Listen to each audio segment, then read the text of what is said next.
Ką, mitinguojat, ne? Aš ten sofas pasėdėsiu, pažiūrėsiu, kas čia bus, ką aš čia padarysiu. Gan sofas yra paprasčiau, ar ne? Ne? Sako geriausia mitinguoti sofas. Kai namų nebus ir sofos nereikės. Oi, tada bus galima mitinguoti prie konteinerio, kai sofa kins. Tai sveiki visi. Aš esu Raimondas Šimaitis ir taip, aš netrodau kaip senis šaltis. Praeitą mitingą čia viena moteriškė labai ieškojo to vyros, kuris atrodo kaip senis šaltis. Aš stovėjau vidury ir jinai manęs nerado. Tai pasirodau. Pirmiausia, norėjau padėkoti, ko gero, mums visiems, kad mes čia susirinkome. Ir paprašyčiau paploti savo patiems už savo aktyvumą, kad mes tokie esame.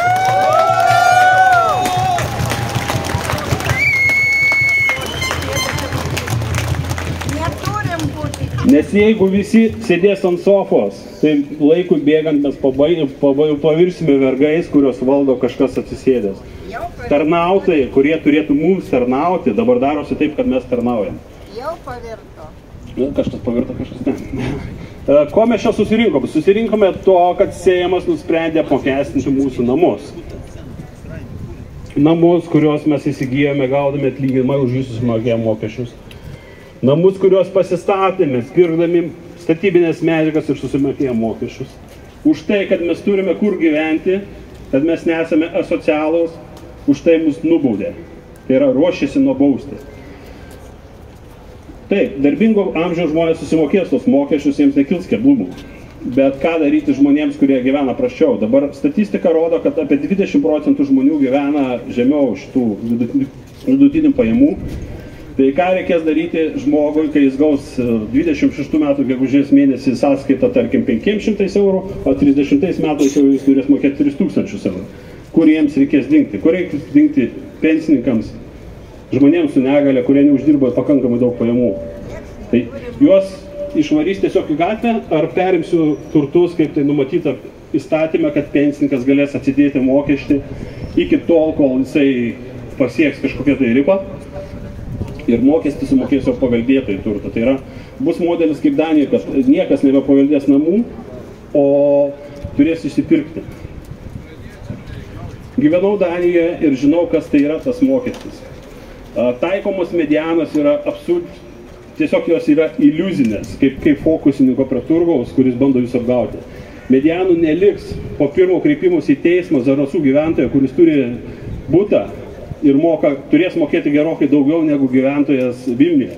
Kėdainių gyventojas turės susimokėti kelis kartus daugiau negu gyventojas, kuri turi būti čia. Tai užteks vieno kreipimus į teismą ir šitą diskriminaciją medianą bus panaikinta. Paskui, jie meluoja, sakydami, kad bus minimali marža ir jūs neturėsite mokėti daug. Palaukite, jau yra nekilnojamo turto mokestis, kurį daug kas moka, aš irgi mokau. Ir tas nekilnojamas turtas yra vadinamas prabangos mokesčiu ir nuo 150 000 eurų. Šiai dienai Vilniuje nauji būtai, sunku rasti būtą, kuris kainuoja mažiau. Tai ką tai reiškia? Reiškia, kad infliacija kyla, kartelė mokesčių jinai nekyla, jinai lieka tokioje pačioje vietoje. Ir jeigu šiandien sumokėsite, tarkim, 0,5%, mokesčių administratoriai susirinkę pasižiūrės, kad jie nieko nesurenka ir bus nuspręsta kelti mokesčius. Taip visur yra, taip buvo, taip bus. Nepasiduokite tam pasakom, kad jie žada, kad nieko nebus. Tai tas pats kaip plėšikas, va čia Naujaduose pasikvieta po tiltų, ateik, nebijok, tau nieko nebus. Ir tada gaunate išplytos per galvą ir atsibundat be piniginės. Čia yra lygiai tie patys plėšikai, kaip šitas naujininkų narkomanas. Jiems niekada negana, jiems reikia dar mokesčių. Šitas Seimas turi eiti lauk!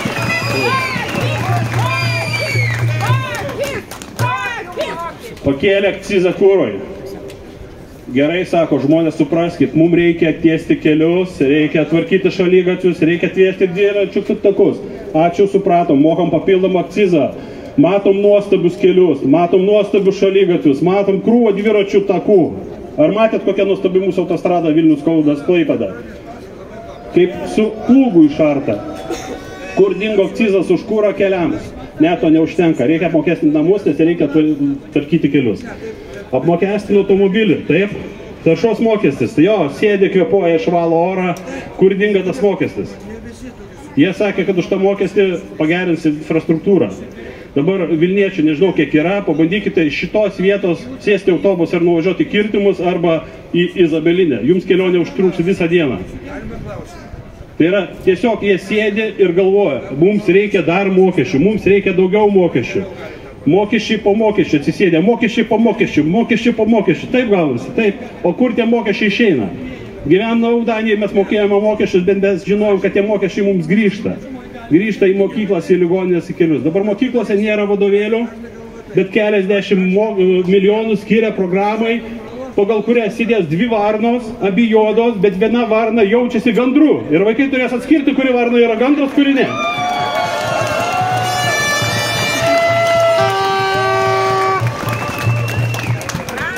Pinigų valstybėje yra, bet jie yra ištaškomi. Paprasčiausias pavyzdys buvo NATO suvažiavimas. Įranga, kuri galėjo kainuoti 500 000, kainavo 2 milijonus. Kaltų nėra.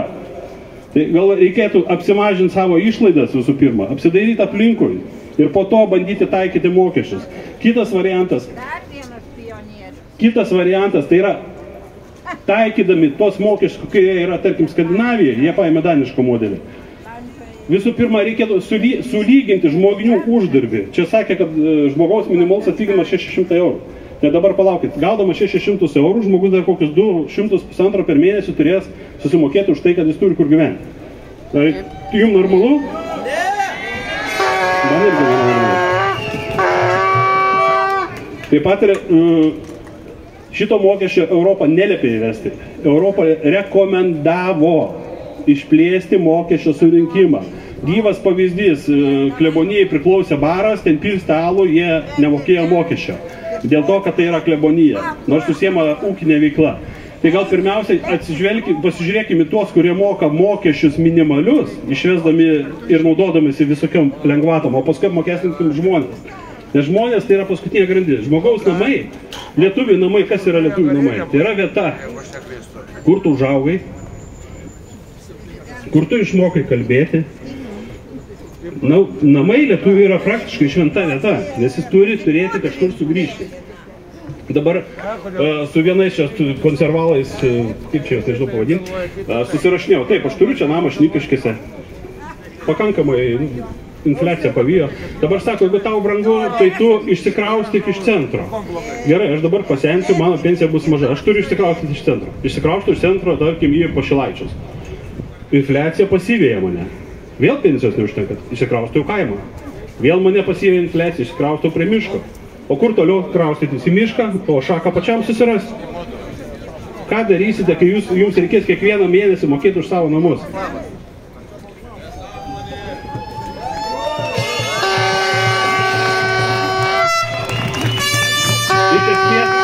Iš esmės, man šitas mokestis primena kadaise buvusią Valakų reformą, kai visus nuvarė nuo žemės, padalino ir visi patapo baudžiauninkais. Tai netapkime savo namų baudžiauninkais ir nemokėkime nuomos už savo namus.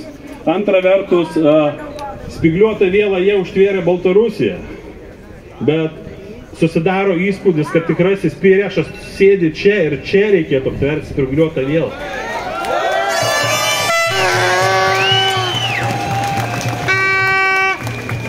Jeigu aš būčiau Lietuvos priešas ir siekčiau jai pakenkti, ką aš padaryčiau pirmiausia? Aš apmokestinčiau žmonių namus, tam, kad išmušti pagrindą iš pakojų, tam, kad sukurti netikrumo jausmą, tam, kad žmonės nesijaustų užtikrinti dėl savo ateities ir tam, kad jie žinotų, kad bet kuriuo momentu jiems susirgus, juos išmes iš jų namų į gatvę. Aš pradėčiau nuo šito, o po to jau ateis savas Leninas ir išvaduos. Tai pradžiai tiek, gal vėliau paskui pasiūlysiu sprendimo būdą ir čia pas mus ateis Dovilė, kuri yra jaunosios kartos atstovė, kurie nėjo į klubus, neleido pinigų pramogom, bet sunkiai dirbo tam, kad įsigystų savo būstą ir pasakys, ką jinai jaučia. Prašau, Dovilė. O dėl Seimo papildyčiau, jeigu užtvert spygliuotą vėlą, tai uždaryti ir valgyklą. Aš paskui pasakysiu sprendimo būdus, gerai? Uždaryti, kad valgyti negautų našarą. Jie moka už tai. Sveiki, brangūs tautiečiai. Susirinkote čia ginti savo nuosavų namų tiesioginė šio žodžio prasme. Nes planuojamas nekilnojamojo turto apmokestinimas daugeliai taps nepakeliama našta. Ir viskas dėl jūsų gerovės. Ar tikrai, ar dar yra Lietuvoje žmonių, kurie tiki visų šitą marazmą? Taigi papasakosiu apie dabartinių valdančiųjų ir pergalės sekančiuose rinkimuose siekiančių žmogystų cinizmo viršūnės subtilybės. Pensininkas pradirbęs pusę savo gyvenimo vien dėl to, kad įgytų nuosavą būstą stabiliai senatviai, turės už tai mokėti mokestį. Ir įsiminkit, dvigubą, nes žemės mokestis jau yra, o dabar bus dar nekilnojamojo turto mokestis. Tačiau valdininkijegi labai rūpinasi senukais, taigi jie atidės mokestį ir po to turės viską mokėti paveldėtojai. Tačiau valdininkija sugalvojo gudrų turto nusavinimo planą, žinant, kad daugiausiai turto turi būtent vyresnioji karta. LRT eteryje atsirado tokia višta teigianti, kad pensininkas sukaupė labai daug turto. Pasakykite, prašau, kaip pavadinti asmenį, kuris labai domis jūsų turto kiekio ir tikina, kad jo turit per daug? Dar yra, kas mane suglumino asmeniškai iš valdančiųjų pusės, atsakingas jaunimas Lietuvai nereikalingas. Jei norite būti reikalingi, vartokite narkotikus, susijimkite banditizmų ir degradavimu, nes turėti savo stogą virš galvos ir mąstyti apie darnų šeimos kūrimą nemadinga. Juk net Seimo narė didžiuojasi, kad yra bandžiusi įvairių narkotikų, įvardijo, jog jie dėl to buvo aktyvi paauglė, o ne kokia knygų žirkė su lietuviškom pažiūrom ir svajonėm keliančiom grėsmę progresyviam leftizmui.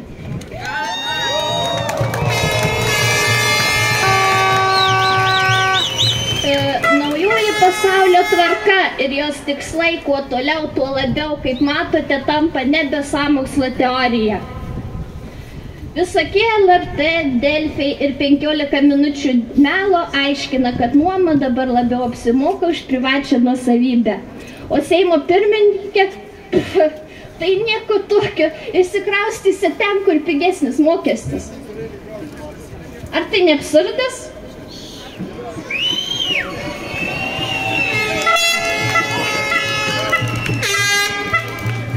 Žaliasis kursas, nieko neturėsit ir būsit laimingi, planeta bus išgelbėta.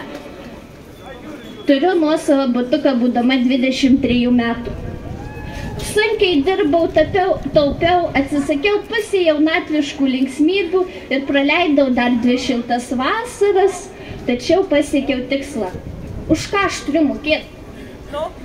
Dar yra, kurie neišmokėjo, dar mokėtų. Turiu mokėti už tai, kad turiu rimtą požiūrį į gyvenimą. Darbas, gynybos mokestis. Esu ragavusi šiek tiek kariškio duonos, su apgailėtinos būklės įranga menančia visų taip nekenčiamus tarybinius laikus, bet tas jų neskaudina kaip Justino Marcinkevičiaus eilės. Jeigu neišsprendė problemos 2 procentai BVP, neišspręs ir mokestis. Reikia griežtos baudžiamosios atsakomybės už korupciją. O kas toliau? Mokestis už orą, už perkūniją su žaibais, už lietų, tai apiplėšimas.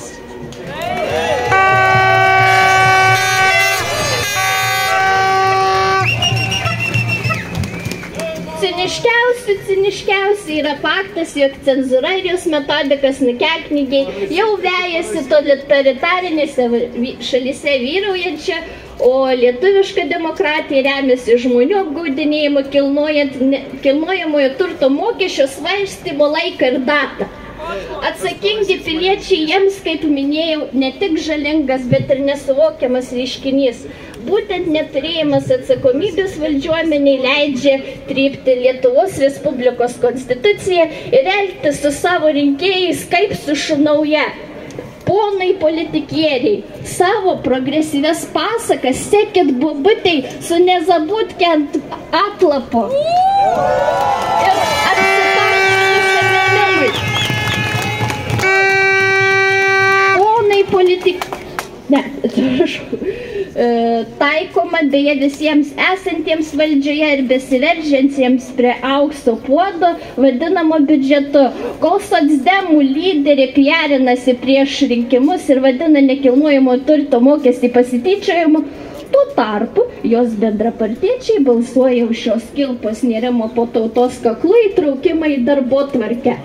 Krūvos apsimelavusių pajacų, nenorinčių likti be šiltos kėdės, lenda iš vaivorykštinės daugumos pakampių.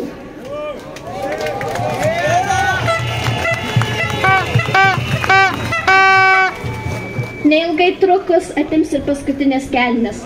Mūsų namai, mūsų tvirtovė, šeimos židinys ir užuovėje. Šalin purvinas rankas nuo mūsų sąžiningo išdirbto turto.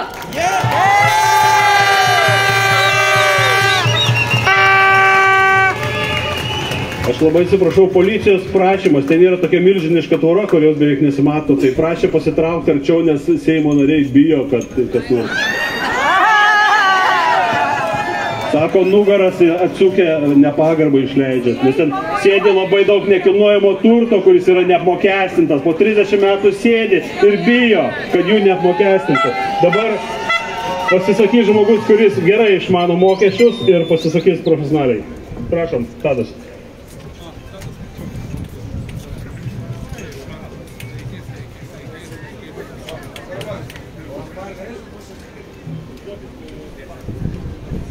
Pasisakyti profesionaliai, pasisakysiu emociškai.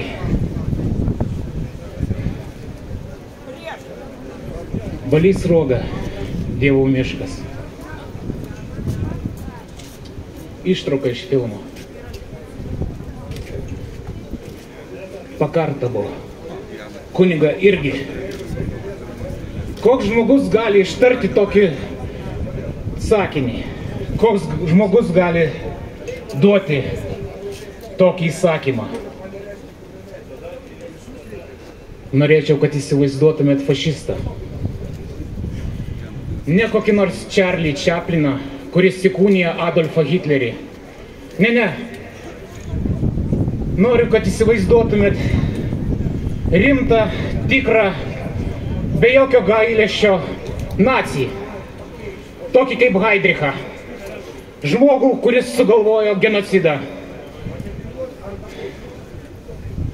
Sakykite, prašau, ar įmanomas kompromisas su tokiu asmeniu? Ne. Ar įmanomas su tokiu žmogum susitarti? Ne. Kaip manot, ar laikysis toks žmogus duoto žodžio? Ne. Šiandien mes visi susirinkome po tokio žmogaus langais.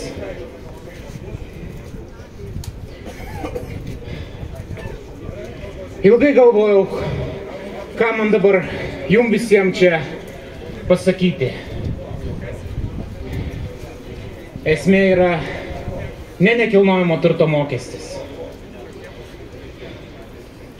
Pašalinsit šitą, atsiras 10 naujų.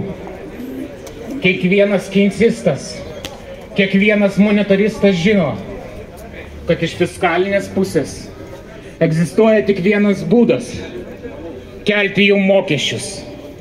Kelti mokesčius tam, kad būtų galima suvaldyti infliaciją. Jūsų ateitis, jūsų nekilnojamas turtas ne šio pasaulio dimensija. Tad ką daryti? Pirmas dalykas, kurį norėčiau, kad darytumėt jūs visi, saugokit tuos, kurie nebijo kalbėti. Valstybė taiko visokias represinės priemonės. Ar tai demokratija? Prieš žmogų, kuris išsako savo mintis. Antras dalykas. Noriu institucijos. Noriu institucijos, kuri apgintų vidutinio sluoksnio interesus. Noriu, kad įgintų smulkų ir vidutinį verslą. Akivaizdu, kad smulkus žmogus niekam neberūpi.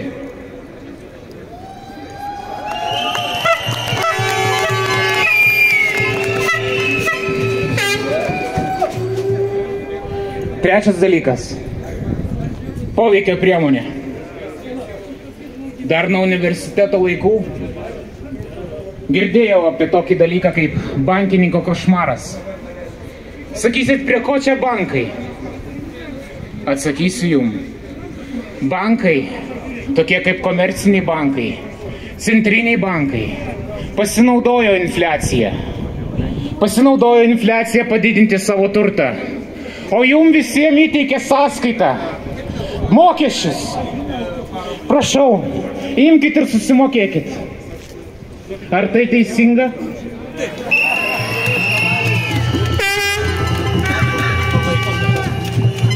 Nejau neatsimenat vieno banko analitiko, kuris išdidžiai sakė, kad netrukus Lietuvoje reikės susidurti su milžinišku pinigų lietumi. Tai štai tas pinigų lietus ateina. Infliacija. Ir kaip ją sumažinti? Brutaliai paimti ir padidinti jum visiems mokestinį tarifą. Štai koks sprendimas. Nesvarbu koks mokestis. Nekilnojamo turto, oro, maisto, ar padidinti jau esamus. Esmė yra sumažinti infliaciją. Tai vis mūsų pinigus be mūsų atsiklausimo. Tarp visų kitokių dalykų galima naudoti ir švelnesnės priemonės. Taip toliau, Nebendraukit su Seimo nariu, kuris atnešė tokį pasiūlymą. Ignoruokit jį. Socialinė distancija tokiam. Šitas tai turi būti žmonių sprendimas. Amerikiečiai sako, Idealu turėti referendumą. Tačiau, kadangi Konstitucijos 4 straipsnis numato valdymo valstybės kaip jaunuolis, nepirkite iš tokio žmogaus verslo nieko. Jeigu toks žmogus turi šeimos narį, kuris turi verslą, nepirkite iš jų nieko. Pasiūskite juos velniop. Manogi požiūrį yra labai... Kas yra nekilnojamo turto mokestis? Kaimynas gyvena blogai, o aš gyvenu gerai. Ir aš noriu jam padėti. Tai aš jam turiu padėti savo norų. Bet jeigu aš gyvenu blogai, tai noriu pasiskolinti pas kitai. Norėčiau, kad apie jį mąstytumėt kaip apie dvi matematinės tiesas. Viena yra tiesė, kuri vos saugas. Taip juda jūsų pajamos. Tačiau ta parama turi būti daugiau savanoriška žmonių klausimų. Taip didėja nekilnojamo turto kainos. Nors kaip ekonomistas turėčiau pasakyti tai, kad taip nuvertėja jūsų pinigai. Tai štai, jūs niekada nesugebėsite pasivyti tos eksponentinės kreivės. Su mažomis pajamomis. Jūs priversti būsit bankrutuoti. Tai štai koks yra teisingumas. Matot, kada nepertraukiam, tai yra atsakymas. Mokslininkas, ekonomistas iš Čikagos, profesorius, kuris jau senai Jungtinėse Amerikos valstijose matematiškai įrodė, kad šis mokestis yra debiliškas klausimas, kieno Krymas. Ir ko laukti? Tai reiškia, kad žmonės, o jeigu pradėtų apie Krymą kalbėti, tai reikia truputį plačiau. Mokės didesnį mokestinį tarifą. Ar tu prieš paramą Ukrainai? Įsivaizduokit, ką šis žmogus įrodė empiriškai. Rašystas. Jis įrodė, kad 10% kurie gauna pačias mažiausias pajamas, moka dvigubai didesnį mokestinį tarifą negu tie, kurie gyvena rūmus. Tai štai koks teisingumas. Ne, aš turiu omeny valstybę, kai traukia pinigus, trūkstam pateisingai mokesčių. Šis mokestis numaus jums paskutinės kelnes viduriniosios klasės atstovai. Amerikoje visą tai vyksta jau daugiau negu 150 metų. Ukrainos vėliavos. Izraelį įvyko per 10 metų. Izraelio vėliavos. Jungtinėse Amerikos valstijose reikia paremti. vidurinis sluoksnis su baikeriais mes kažkaip važiavom į Ungolis toks specialiai. Eksperimentą padariau. Nu, ne, mes po to reikėjo susėdam, apie jau gal kokią 30 žmonių klausimų, ką žinot apie Taivaną. Tai vienas viso kaimietis pasakė, kažkokia tai sala, sako, lyg tai Kinijos. Kiti sakė, tai pusiasalis. Sako, Taivanas, gal Taivanas, sako, ten laisvai ekonomika. Tai klausimas, kodėl mes turim aukoti valstybės interesus, vardant valstybės, kurios nieks nežino. Paimkim Baltarusiją. 20 metų. Grybauskaitė, kai pirmą vizitą į Mažempriestų į Baltarusiją padarė. Viskas buvo gerai. 20 metų. Viskas buvo gerai. Dabar bandys yra blogai. Tai apsispręskime, mes kaip Leninas sakė, kad mes revoliuciją į Europą atnešėm galtuvais. Nu tai jeigu mes norim demokratiją, nes tada klausimas, ar labai skiriamės. Gerai, ir to. Žiūrėkit, kaip vertinat, susirinkę čia yra politikai, matom Gražulis, Skiepelis, susirinkę čia ir čia. Jie prisistato kaip žmonių atstovai, kaip neva tai opozicija, ne? Neva ten tie blogiečiai sėdi Seime, o mes čia geriečiai. Bet jie pasistatė tas pačios Ukrainos vėliavėlės, balsuoja už pinigų tratinimą, ištratina virš milijardo pinigų. Ir mes suprantam, kad valstybės biudžetas yra kiauras. Ir tų mokesčių bus dar ir nekilnojamo turto. Neatmetu, kad jis bus privalomas, nubalsuos keli ir turės. Kaip jūs vertinat nuo tokius veiksmus? Aš labai įdomiai vertinu. Galbūt truputį, vėlgi, truputį iš anksčiau. Pradžios žlugdėm ekonomiką. O gal mūsų pakankamai nedaug, tai yra keletas tūkstančių, tai yra daug sauginiai prie vartelių į Seimą. Tai gal mes šituos nekilnojamus turtus išmetam į gatvę, o patys einam ten, kur šilta ir pratęsim debatą. Tai Dalia.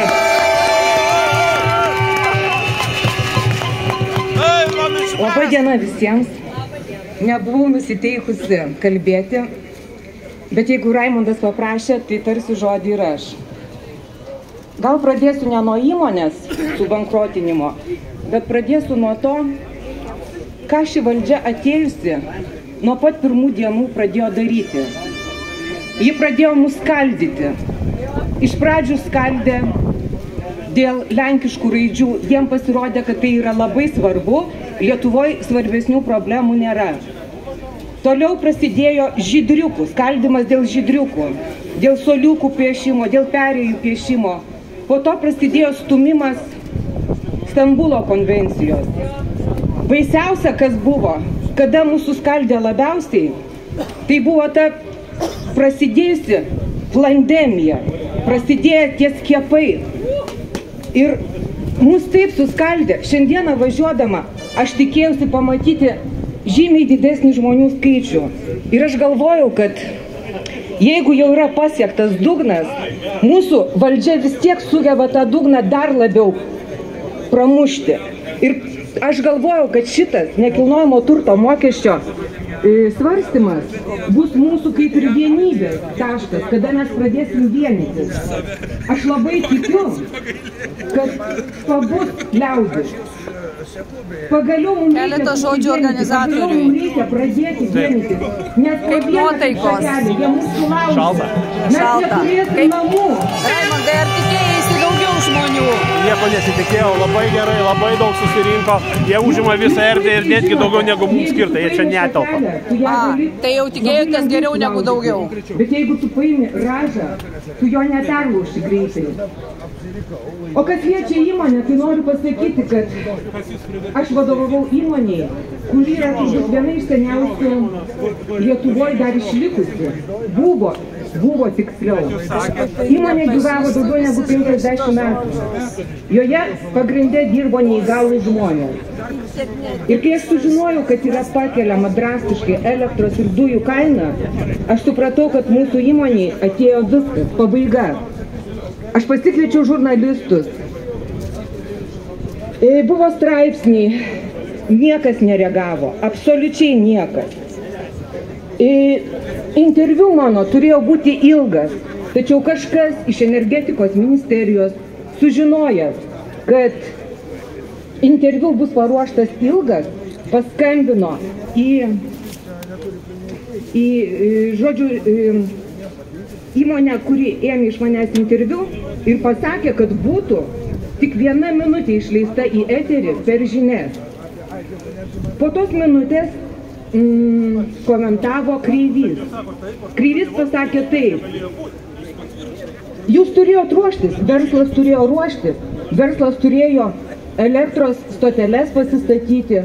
Už ką pasistatyti, jeigu tas verslas vos kvėpuoja, apdėtas mokesčiais, vos kojas velka? Ar jūs žinot, kiek įmonių bankrutavo? Prisiminkit Lietuvos geležinkeliai, kiek atleido žmonių. Achema, kiek žmonių išėjo į gatvę. Taip. Mano įmonė, kurioje dirbo 80 žmonių, visi išėjo į gatvę. Panevėžio analogiška įmonė. Užsidarė, bankrutavo. Aš žinot, ką, noriu pabaigti savo kalbą. Kad pasiklausyčiau žmonių. Mūsų aukšto. A jūs atėjote tik tai, kad pasiklausyti žmonių? Tikrai negražaus žodžių. Nesiveržiu į tribūną. Gana yra gana. Kad išgirščiau žmonių nuotaikas ir iš pirmų lūpų išgirščiau jų lūkesčius, jų bėdas, nes... Bet ne todėl, kad priešinasi nekilnojamo turto mokesčių, ne todėl jūs atėjote. Jūs kaip asmeniškai gana nustekenti žmonės. Prieš tai, kas buvo siūlomas. Bet aš noriu išgirsti žmonių mes turim vienytis ir pasakyti, kad gana pagaliau yra gana. Ir ką jis mąsto apie mūsų valdžią, kaip jisai... Viskas labai čia įvairių yra. Tai jūs esat prieš šitą mokestį nekilnojamo turto? Aš esu už milijonierių turto apmokestinimą didesnį. Ir prieš pirmo būsto apmokestinimą. Tai kad nėra tokio modelio. Jeigu apmokestins, tai visus būstus apmokestins. Tai aš už tai, kad ne visus apmokestins. O tik tuos, kurie turi per daug susikaupę turto. Tai čia jau reikia viską keisti.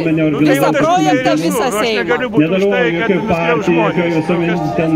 Tai vis dėlto atėjot palaikyti žmonių į šitą protestą. Išgirsti iš pirmų lūpų, kas laukia.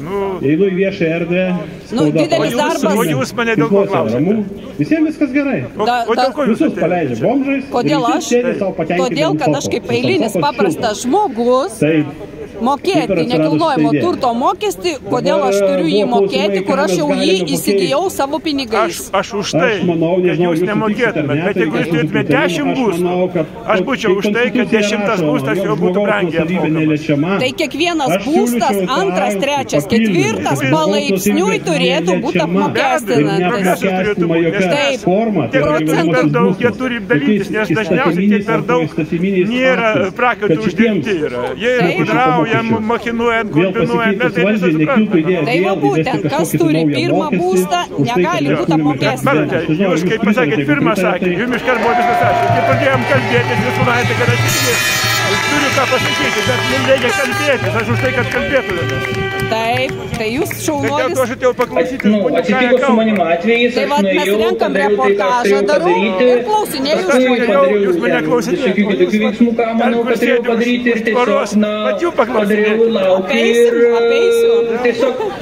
Tiesiog padariau tai, ką iš savo pusės turėjau padaryti.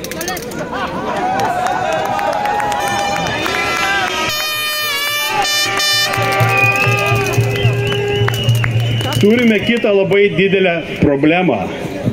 Tai yra sąrašai, pagal kuriuos į Seimą pakliūna padariau, ką turėjau padaryti, pridariau, bet nesupratau ko, man liepia, aš balsavau.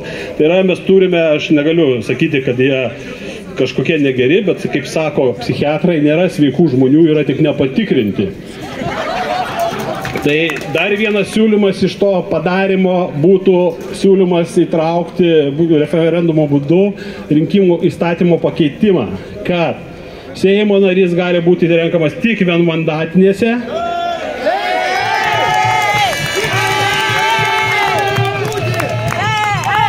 Išrinktas Seimo narys, kuris nesilaiko pažadų, meluoja, kaip kad šita nepatinka, po 4 metų išsirinksit naujus.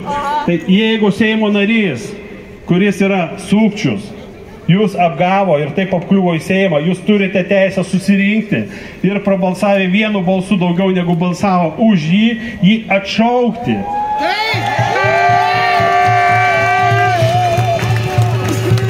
Nes prarado praradę baimės jausmą. Jie visiškai nieko nebijo, jie tapė nekilnojimo turtu. Jie tiesiog pakliūna į Seimą pagal sąrašą, nors už juos niekas nebalsuoja. Tai reikėtų įvesti kažkokią tai lazdą. Jokių sąrašinių! Sutinkat? Jokių sąrašinių! Trečias dalykas, Lietuvoje stipriai suvaržyta demokratinė žmonių teisė išreikšti savo nuomonę ir nors gyventojų skaičius stipriai sumažėjęs, referendumo kartelė yra išlikus 300 000. Buvo keletas bandymų ją sumažinti iki 100 000. Bet su šituo išbuožinimo mokesčiu, aš manau, kad mes turime gerą progą priimti referendumo įstatymo pakeitimą, kad galėtų susirinkti žmonės nuo 100 000. Nes dabar visi sėdi ir laukia, kas ką padarys. Palaukit, pažiūrėkime Islandiją. Islandija pirmoji pripažino Lietuvos nepriklausomybę. Ką padarė Islandai, kai jų valdžiažmogiai užlipo ant galvos ir bankai, jie atsikėlė ir paleido visą valdžią. Jie perkrovė valstybę iš naujo ir jie nebeturi skolų.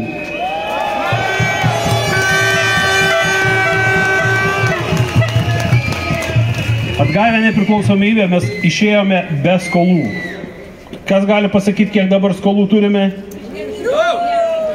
Kažin ar Lietuva išsimokės? 400 milijardų. Dabar yra apie 40 milijardų skolų. Tai yra, išsitraukiu skaičiuotuvą, tai yra išėję lygiai su nuliu, mes neišaugome į pliusą. Normalus įmonė, tarkim, jeigu dirba, kad uždirbtų. Taip, valstybė mūsų dirba, kad pradirbtų, kad uždraustų, kad išvarytų. Tai dabar, jeigu kad mes turime 2,5 milijono žmonių ir padalinkim iš 40 milijonų, mes visi esame skolingi dėl to, kad šitie... Ne mes skolingi, o jie skolingi! Ne, mes esame rinkėjai, mes juos išrinkom, tai mes juos įgaliojam. Tai visos skolos tenka mums. Dabar šitie tranai,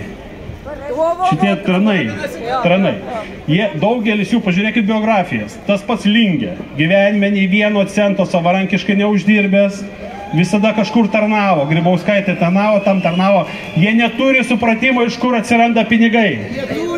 Uždarom geležinkelius, uždarom uostus, nusukam elektrą, dabar ruošiasi skirti 1,5 milijardo Lietuvos piliečių pinigų vėjo jėgainių statybai, o pelną gaus privačios įmonės. Ar tai turi būti? Ir bus be mokesčių, taip, bus be mokesčių. Prašymas, jeigu sustinkate su referendumo paskelbimu, kurio punktai būtų nekilnojamo turto, tai yra gyvenamojo būsto neapmokestinimas jokia forma, Seimo nario atšaukimo galimybė ir referendumo sumažinimo kartelę, tai prašyčiau 20 žmonių ateiti čia, sudarysim iniciatyvinę grupę. Dabar buvo pakviesta į pokalbį Ingrida Šimonytė. Šimonytė!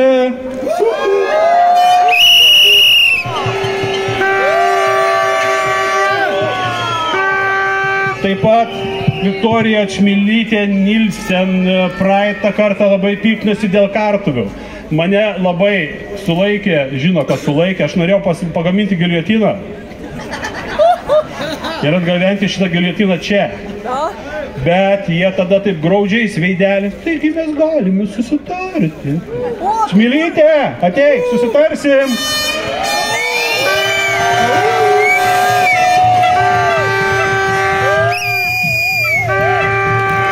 Gal negirdi? Aha. Visi kartu! Gal pakviečiam, tegul ateina?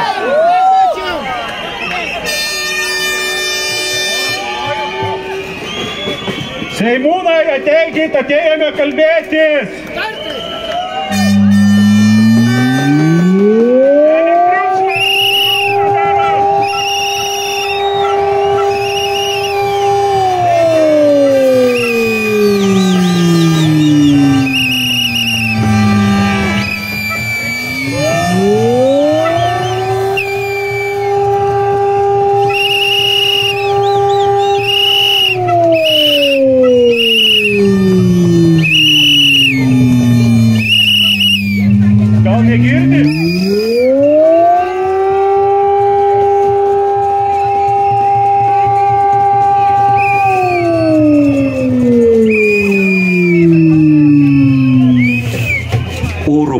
pavojus.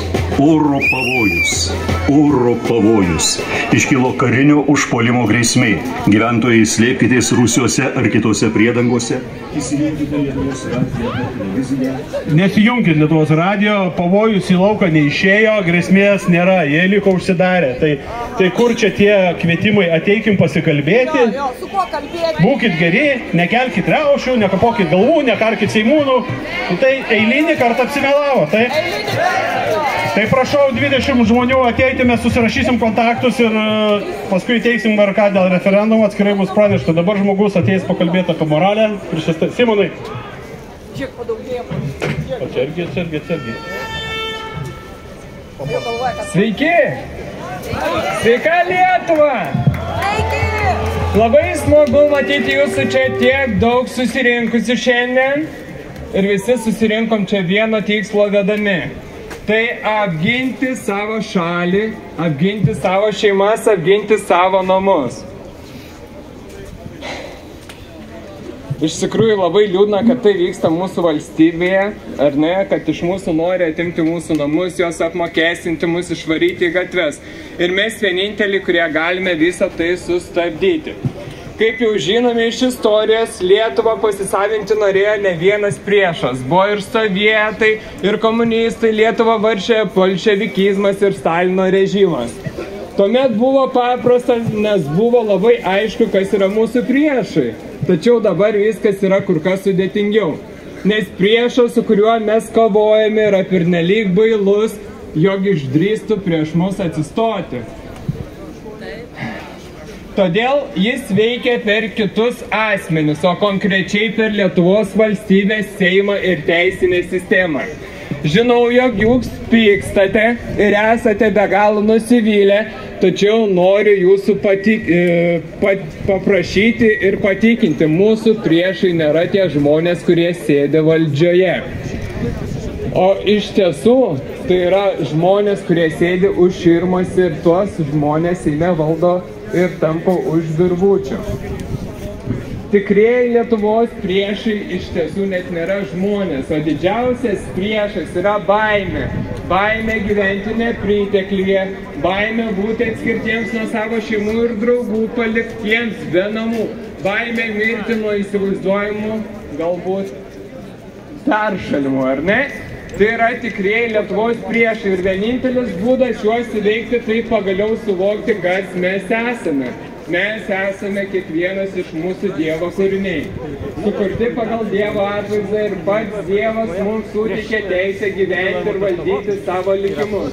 Todėl kreipiuosi į kiekvieną lietuvį šiandien atvykusi čia prie Seimo, į kiekvieną lietuvį, kuris šiandien negalėjo čia atvykti, bet stebinti ir palaikantį čia susirinkusius.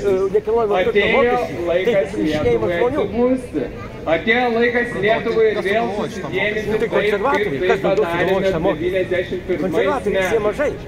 91 metais sausio 13 dieną. Yra net iš valdančios daugumos politikų, kurie nepritartų socialdemokratai Lietuvą ir iškovojame nepriklausomybę. Ir tokiu būdu paskelbėme Lietuvos demokratinę valstybę. Tad laikas mums išmokti demokratijos pagrindus ir paimti Lietuvos valdymą į savo rankas. Pagrindinis demokratijos principas sako, jog demokratinė valstybė valdo jos piliečiai tiesiogiai arba per išrinktus asmenis. Aš atėjau vienas, bet man žmonės, atėjo žmogus ir įvykė šitą uniformą. Atėjo laikas Lietuvos piliečiams patiems valdyti savo šalį. Man tai žmogus prašė, kad čiulyti. Tai yra jo senelio pirkis uniforma, kur atnešė Lietuvai kabutėse laisvę. Tai pabandysiu pasibaigus mitingui nunešti čiulyti ir įteikti šitą uniformą jo senelio. Tegu prisimena savo šaknis, nuo kurių jinai neatsiribojo. Aišku, jinai čia netėjo. Netėjo, jinai bijo žmonių, aš nebijau. Kiekvienas iš mūsų esame svarbus. Kiekvienas iš mūsų balsas yra galingas ir svarus. Tik tai supratę ir susivienyje mes sukursime tokią Lietuvą, kurioje bus gyventi gera kiekvienam, o ne tik turtingiausiai daliai jos gyventojų. Tačiau, jog tai pasiektume, pirmiausia, turime atsigręžti į save ir suprasti, jog mes patys veikiami baimės nedrįsome valdyti Lietuvą taip, jog čia būtų gera gyventi kiekvienam. Ir šią mūsų baimę pasinaudoja priešai už širmos ir tampa mūsų iš virvučių kaip marionetės. Žinau, kyla pyktis ir norisi jį kažkur išlieti, kažką kaltinti ir kažką nukryžiuoti. Tačiau mes patys leidžiame kažkam taimus vykti ir daryti, tačiau paaiškinus dabar esame. Tad laikas atsibusti Lietuvą ir pripažinti, jog tai, ką turime dabar, yra mūsų pačių neįgalumo atspindys. Taip yra vilties. Ir jūs visi nesusilenkite gyvenimą iš to iškritis. Pasiplokite patys sau!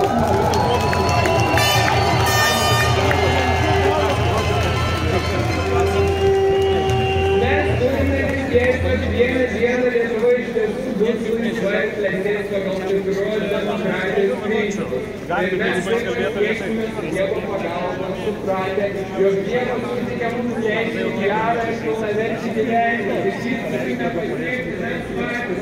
Niekas to mums nepadėjo. Čia tokias vadovybės žinias prie lankai, 12 valandą.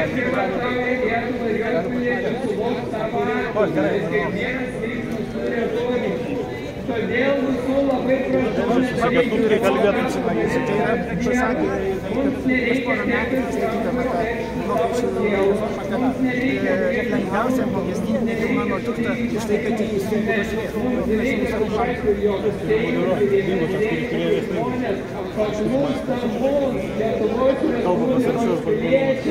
Todėl mes neprašome nepriimti MT mokesčių reformų. Mes įsakome jį eliminuoti.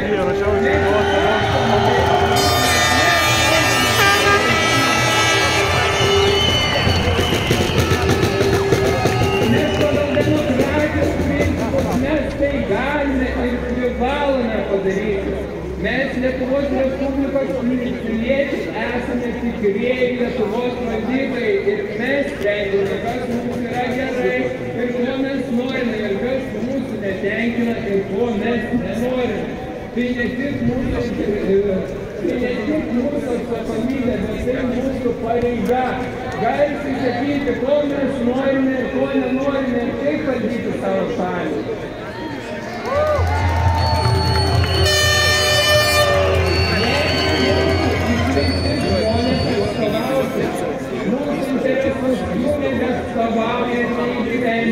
Tuomet jie praranda valdžios titulą ir privalo būti nušalinti.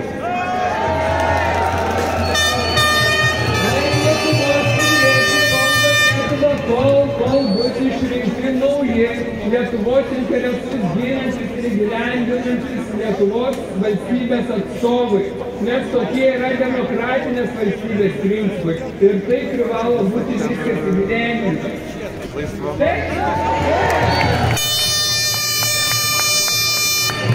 Lai Dievas palaimina Lietuvą išvaldumu ir aštriu protu, jog niekada nepasikartotų tai, kas nutikė. Ir jog mūsų vaikams nebetektų susidurti su mūsų neveiksnumo ir neišlaikimo padariniais.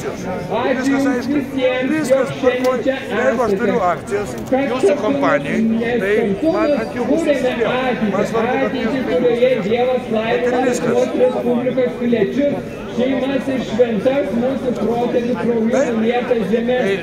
Kartu mes esame stiprūs, kartu mes ir esame tikroji Lietuva.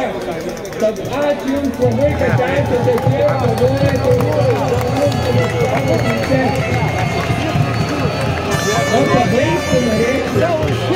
O pabaigti norėčiau su savo kūrybos eilėraščiu, gerai? Ne, tai arba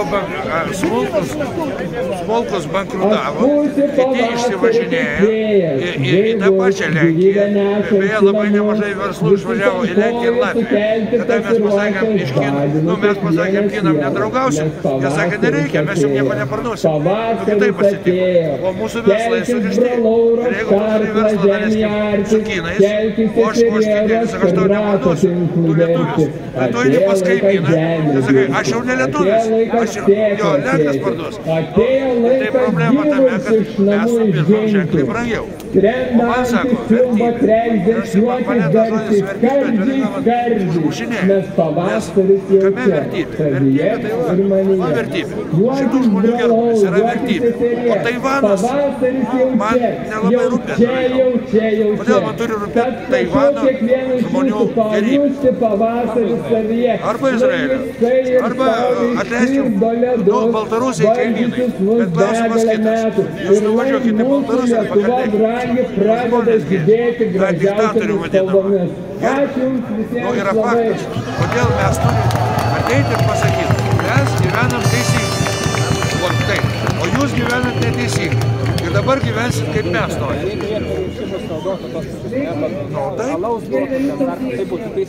Tai būtų teisingai. Ne, bet kas liečia Lukašenką, man yra du klausimai, kuriuos aš savo seniai atsakiau. Klausimas pirmas. Visą Europą ir visą pasaulį 20 metų Lukašenka tenkė. Viskas buvo gerai. Santykiai, diplomatiniai, ryšiai ir taip toliau, ir taip toliau. Dabar staiga nustoja tenkinti. Nežinau kodėl, bet nustoja. Lietuva pirma padarė, kol dabar jau generoliškai, kol buvo neutrali valstybė Baltarusija prie mūsų sienos. Aš žinojau, kad yra, sakysim, pavojaus lygmuo yra nelabai didelis, kadangi Baltarusijai kam velti su mumis, tuo labiau su alijansu. Grįžkim prie to pačio alijanso, už ką mane kritikuoja. Bet kam Baltarusijai veltis į karą su NATO? Nu, nereikia jam šito. Reiškia, mes turėjom, dabar Baltarusijosgi praktiškai nėra.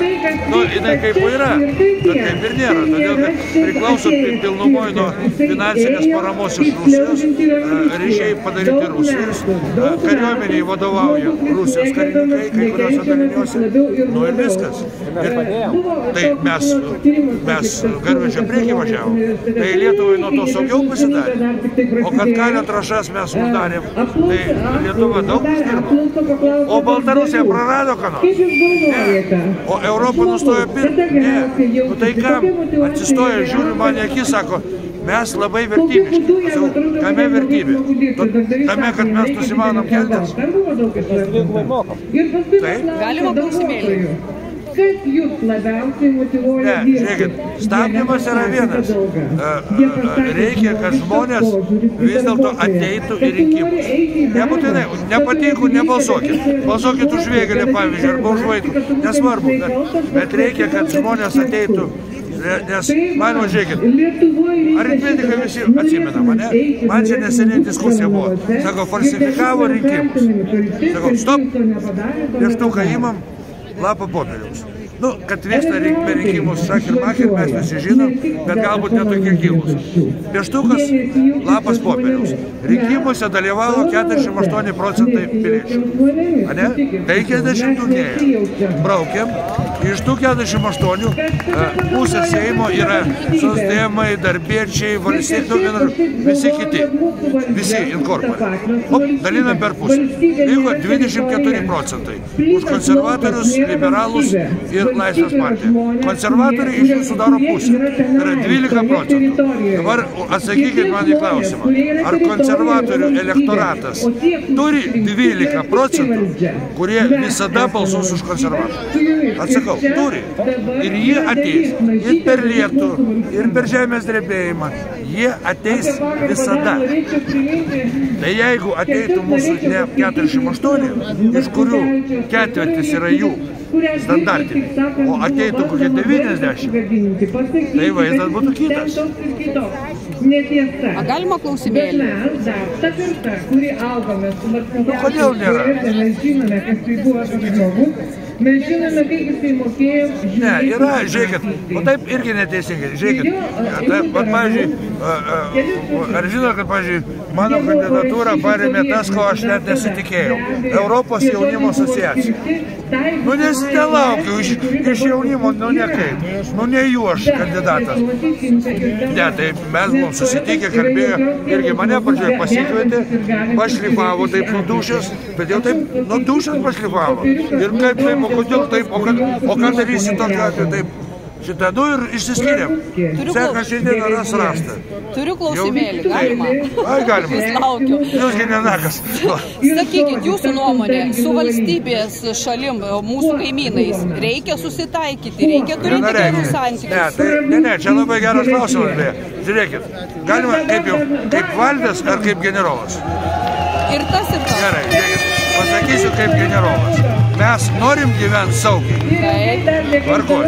NATO 5 straipsnis, ačiū, yra ir mes turim, ten ginčias, gins, negins, aš ne apie tai. Nes jis sako negins, aš sakau gins, Kataras teisus. Gali tik tai karas patikrinti, geriau nereikia tikrinti. Mes Ukrainą apginsim. Jo, bet de facto yra 5 straipsnis, yra garantijos ir taip toliau. Labai gerai, viskas labai gerai. Bet ar mes turim erzinti kaimynus, ar sudaryti normalius santykius, dalykinius, draugiškus, dalykinius, harmoningus santykius su kaimynai? Klausimas mano kaip lietuvio, jum kaip lietuviai. Ar mes šiandien kariaunam su Rusija? Ar mes kariaunam su Baltarusija? Ne. Kodėl mes turim jiems spardyti užpakalį? Ar mūsų ekonomikai svarbu? Svarbu turėti draugystę. Taip, kad būtų tranzitas, kad būtų pokalbiai. Tai pradėkime nuo to, kad mūsų saugumo interesai, kaip Lietuva jausis saugiau. Jeigu mes pasakysim, uždarom Rusijos tranzitą į Kaliningradą.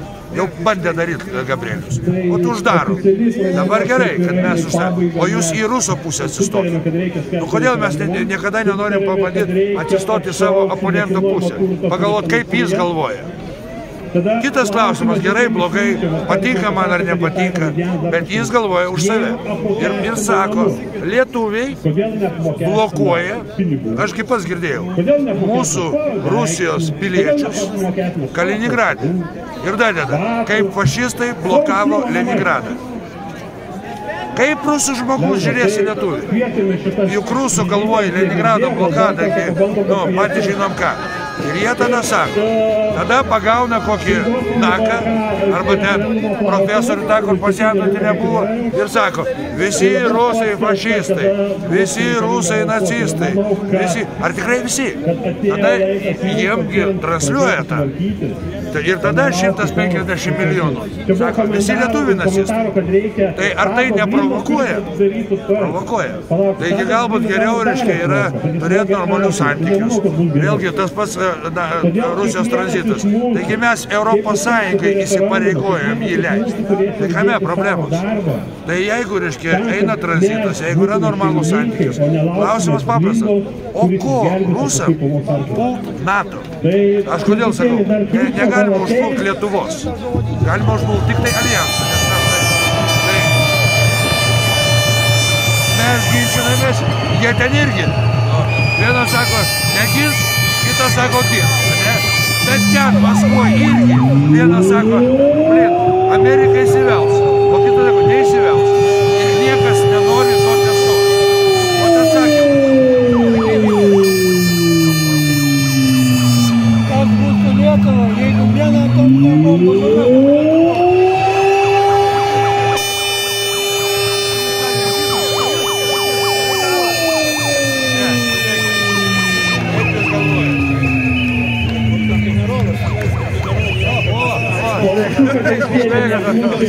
Neleidžia kalbėti. Neleidžia kalbėti. Aš tai norėjau. Tai mums tai ko kalba. Tai konkrečiai Lietuvai, ką reikia daryti, kad būtų santykiai draugiški su kitom šalim? Mano manimu, kaip ką daryti, palaukit. Konkrečiai, ką turi valdyti? Nustot dujint verslą, kuris šiandien turi santykius kažkokius tose valstybės. Pirmas dalykas. Antras dalykas. Ir aš labai tikiuosi, kad tai yra ir tai. Antras dalykas, imant pavyzdį iš Europos Sąjungos valstybių, atstatyti normalius diplomatinius santykius. Nes aš pasidomėjau, taigi visi turi. Visi turi. Ta pati Amerika, ta pati turi diplomatinius santykius. Tai reiškia, reikia atstatinėti diplomatinius santykius. Trečias daiktas, būtų galbūt ne pro šalį, apart visų NATO, pasirašyti kažkokią tai, na, sakyčiau, nu čia jau labiau diplomatai turi būti. Bet man atrodo, kad papildoma kažkokia tai saugumo garantijos sutartis nepamaišo. Va, tai jeigu mes viską tą padarysim ir jeigu mes vėl susigrąžinsim su verslu, aš nematau priežasties rusą mus pulti. Tai va. Gerbiamas generolė, čia 400 žiūrovų nori sužinoti. Ar jūs su Eduardu Vaitkumi diskutuosite? Nu, mes su juo buvom susitikę, jeigu įdomu, tai mes turėjom labai... Bet jūs privačiai buvom susitikę, ar ne? Jo, mes buvom susitikę, mes turėjom labai gražų pokalbį. Kas įdomiausia, kad sutikom su gerbiamu profesorium, kad turim skirtumą tik tai vienu klausimu. Tai yra būtent dėl NATO. Bet taip pat sutikom su juo, kad abudu turim teisę turėti tokią poziciją. Tai yra, aš jokių būdų neturiu nieko prieš, kad profesorius tokią poziciją. Ir jis beje neturi nieko prieš, kad mano tokia pozicija. Kitaip sakant, žmonės turi apsispręsti, kaip turi būti. Gerai, o jūsų diskusija, gyvai, iš vis žiūrovai? Ne, tai jeigu būsim pakviesti, kur nors tai jo, aš tikrai su profesoriu Vaitkumi aš su malonumu, tik tai neįdomi bus diskusija. Taip, žinot, bet, pavyzdžiui, kalbėti su kokia nors Šimonytė būtų man įdomu. Ir aš galvoju, žmonėms būtų įdomu. Nu tai pakvieskit. Neina. O su Vaitkum, man bus įdomu, nes po pokalbio su Vaitkum aš asmeniškai apie šitą žmogų esu labai aukštos nuomonės. Reiškia, kaip apie Raditą ir taip toliau, ir taip toliau. Nu, kokios jis apie mane, tai pasipaklauskit. Jo, bet įsivaizduojat, pavyzdžiui, mes susėdom su Vaitkum diskutuoti. Redaktorius klausė, jūs už taiką? Vaitkus sako, taip. O taip. Jūs už tautos valią. Vaitkus sako, taip. O jūs taip. Tam reikia jūs sodyti pas Janutinį, tada jinai jūs abudu aptarys. Aš sąlygai pas Janutinį aš daugiau neįsiu. Klausimas... Tai sakėt, jeigu pakvies, eisit. Net jeigu kvies, aš pas Janutinį dėl kitos priežasties. Žadėjau, bet dabar oficialiai pas Gorienę antradienį būsiu ir oficialiai pasakysiu, kad atsiimu. Esmė yra kame. Janutinė išsimaudė mėšlį. Mes matėm, kaip elgėsi visą laidą matėm. Ir aš tiesiog nenoriu jai duoti galimybės išsiplauti. Bet jums už tai. Dar vienas klausimas paskutinis. Irgi nuo žiūrovų. Kam klausosi Landsbergiai? Ar Britanijos, ar Vašingtono? Kas kur jų šeimininkas? Čia geras klausimas. Kad kažko klauso, tai nenustepsiu, kad Maskvoje. Prieš vieną aš juokauju. Ne, čia labai rimtas klausimas. Žiūrėkit, aš labai rimtai jums atsakau, aišku, aš to tikrai nežinau, bet aš pažiūriu. Kas laimėjo, o kas gavo naudą pilną nuo Lietuvos užsipuolimo Baltarusijos? Rusai. Jie prisijungė Baltarusiją be šūvio, be mūšio, be nieko. Kas gauna naudą nuo to, kad mes užsikertam savo?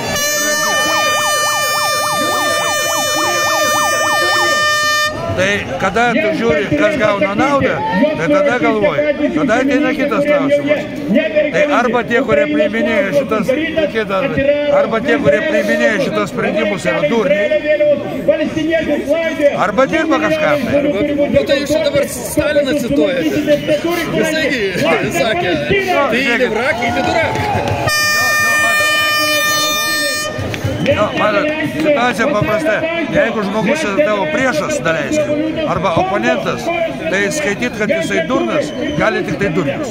Nes karyboje yra taip, kad jeigu tu nedavertinai savo priešo arba oponentų, gali nekariauti, tu jau pralaši.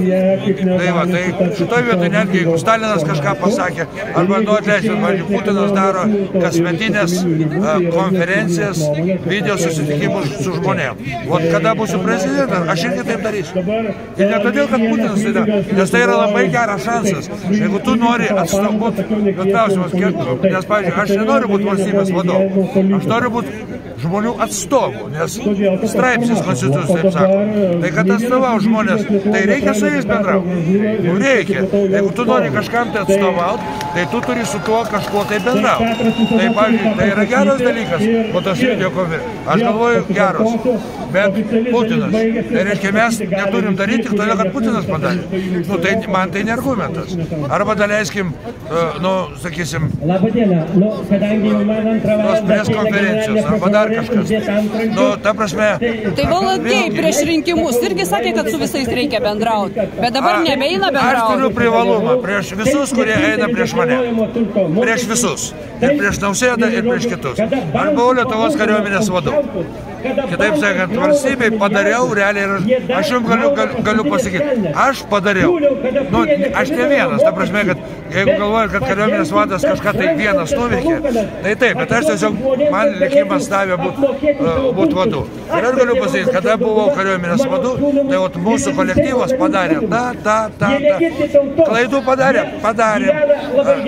Ko daugiau, manau, kad gero. Tai nesvaru, bet jūs visada galit pasakyti, šitas žmogus jau padarė. Dabar labai madinga pas mus. Veržiasi prie lovio. Ir žinot, aš sutinku. Aš sakau, visi veržiasi prie lovio. Sakau, tik tai skirtumas. Aš 8 metus prie to lovio sėdėjau. O sėdėjau prie lovio. Nu, betgi nenusrėmiau. Taigi buvo... Atjimkite visi kandidatai savo...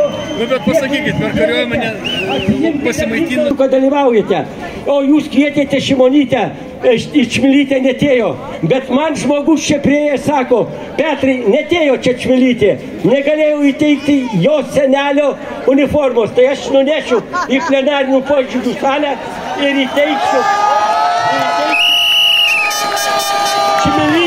Čmilytės senelio uniformą, čia yra tankisto uniforma, su kuria Čmilytės senelis atvežė kabutėsi mums laisvę. Štai kokie, ji neatsiprašė už savo tėvelio, už savo senelio ir tėvo nusikaltimus Lietuvai. Jie ir toliau pati daro nusikaltimus su mokestinė politika Lietuvai. Vyrai, už Lietuvą! Ir nepasiduokim kvailom madom ir nekeiskit orientacijos! Už Lietuvą!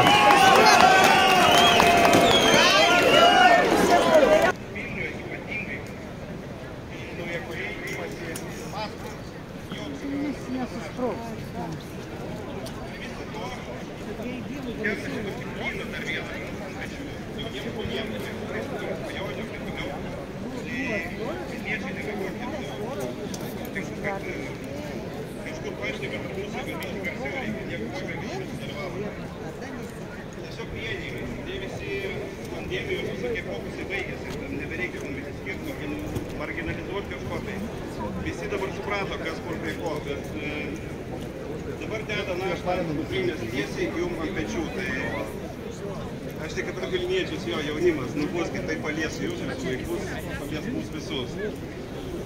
Tai va, subuntam.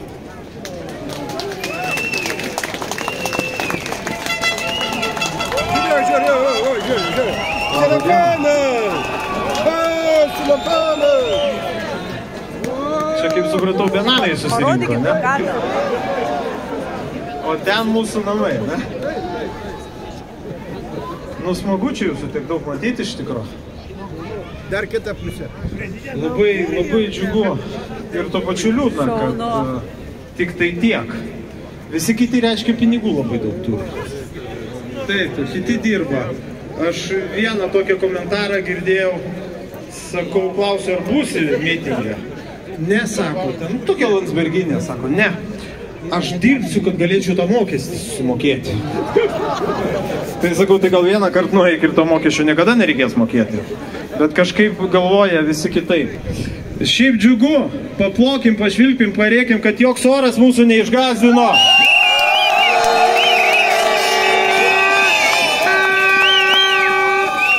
Ir mes tikrai drąsiai susitinksim čia dar kartą, jeigu tik tai reikės, taip? Žinokit, nereikia bijoti ir reikia eiti tiesiai ir reikalauti to, kas priklauso mums. Ar jūs norite toliau gyventi tokie kaip peliukai, kad ką pasakys, kokį mokestį duos ir kiek iš ES pinigų gaus, tai tiek ir gausim. Ar jūs sutinkate tam? Ne! Ar jūs sutinkate, kad jie kels ir didins mokesčius? Ne! O aš norėčiau, kad pakeltų mokesčius tiem, kurie neatėjo čia, kurie nesugeba nuo fotelio užpakalių pakelti.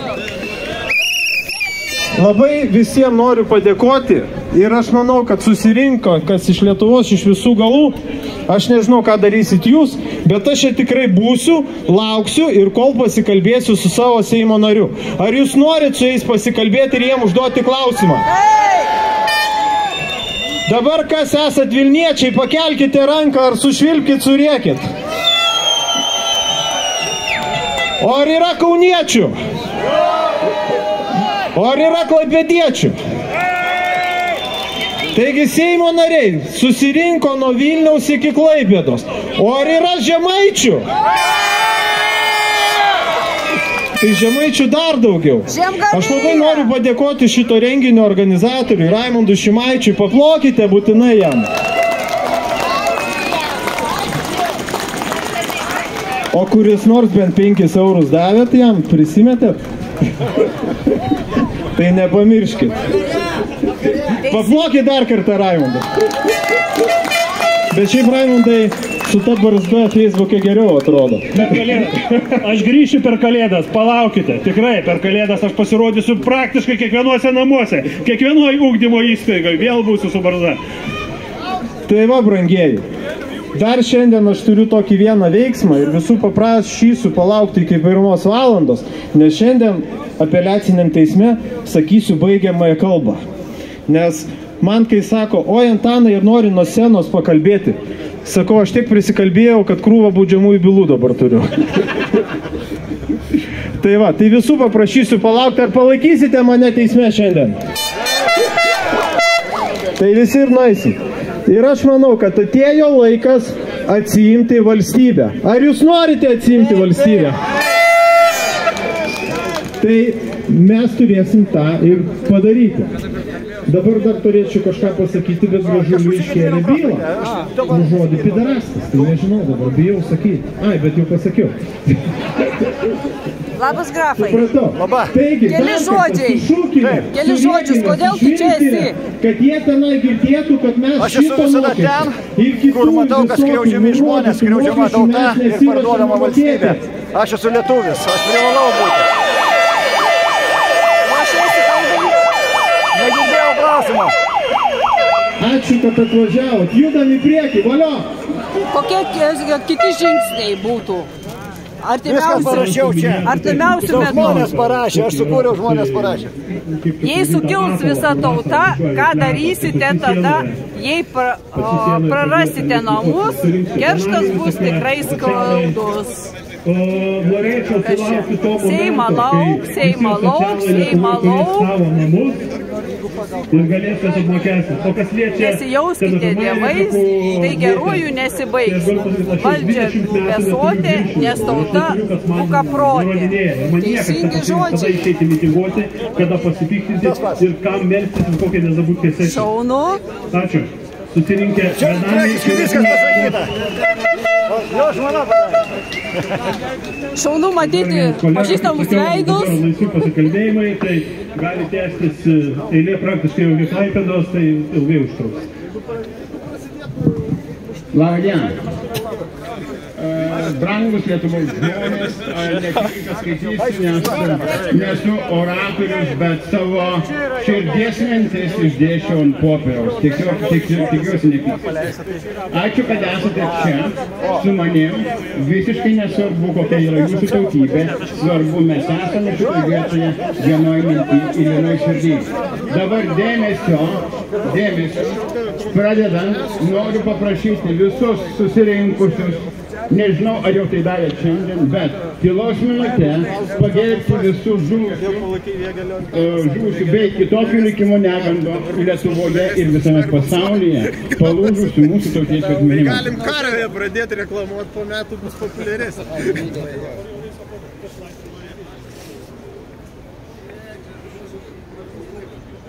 Ačiū. matydama tiek daug nevingų žmonių, mano širdis džiaugiasi. Aš džiaugiuosi todėl, kad dar yra viltis, kad tikroji Lietuva, atsiprašau, jūsų visų dėka išliks.